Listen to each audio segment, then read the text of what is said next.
What exactly does it mean to be alive? The definition of life involves growth, reproduction, functional activity, and continual change. To engage in any of these activities, all living things must consume energy. Plants and animals get their energy in different ways. Most plants obtain energy through a process known as photosynthesis, which involves converting energy from light into chemical energy that plants use to grow. During photosynthesis, a plant uses chlorophyll to absorb light energy.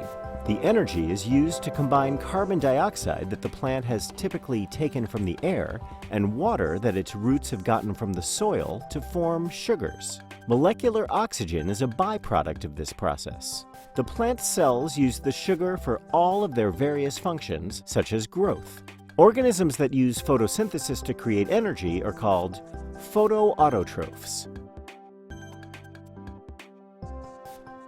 Animals, on the other hand, do not use photosynthesis to generate energy. There are also some plants that don't use photosynthesis.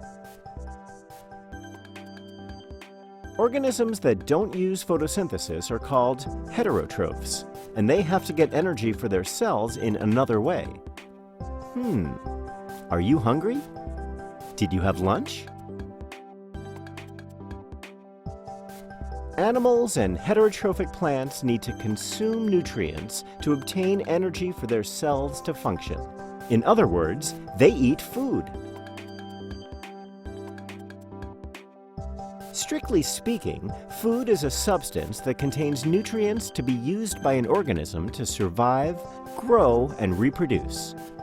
Food is made up of other living things, or once living things, and could come from plants or animals. For example, rocks cannot be considered as food for human beings. Things that have never been alive, like a rock, cannot serve as food because the compounds that the rock is made of cannot be broken down into nutrients for our cells. We say that a rock does not provide nutrition for our cells. When we say that organisms need good nutrition for good health, we are referring to nutrition as the process of obtaining the food necessary for health and growth. We also use the word nutrition to refer to the science of how humans interact with nutrients and other substances in food to maintain good health.